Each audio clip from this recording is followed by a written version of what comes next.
Okay, here with Steve McLean from Drive. Steve's been in the industry for a long time. We see him have a brief departure from Drive over to Steve McDonald of SM Fleet Management, and he's back at Drive. So, Steve, is it nice to be back? It certainly is, yeah. As much as I enjoy my time with Steve, it's nice to be back in an office environment again. Sure. Now, obviously, this industry has changed a lot over the years. How have you seen the industry change since you've been involved with it?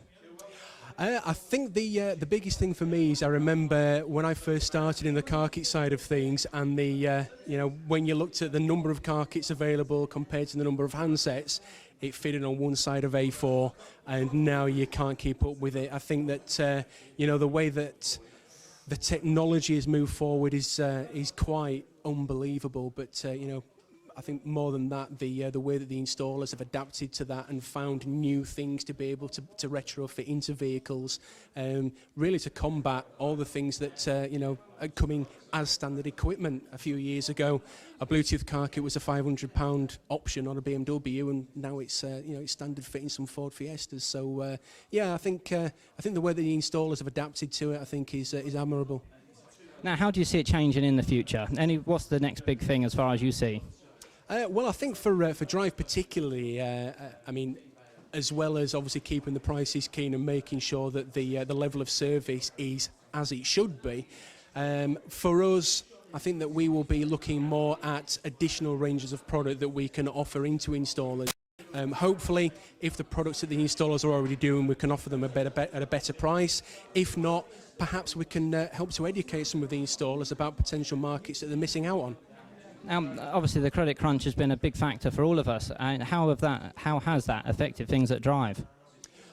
Well, I don't think just Drive. I think it's the way that it's affected all businesses. I think that any new decisions and new ventures that companies decide to go into, I think they're proceeding with a little bit more caution these days and making sure that financially things are covered. When the market's buoyant, it's easy to throw 20 grand at something and see what happens. Now you've got to look at it a little bit more carefully and make sure that you're buying products that people are actually wanting to buy. If you spend 20 grand on something that nobody buys, it's a lot sat on the warehouse shelf gathering dust, unfortunately. Sure. What is your current best-selling product? Dare I say it, it's probably still the Parrot kits. However, looking at the way that other manufacturers are bringing products through at the moment, I'm pleased to see that Nokia are now firmly back in the game. Obviously, some of their new products are really, really good. The IO products that Armour are distributing, again, really good products.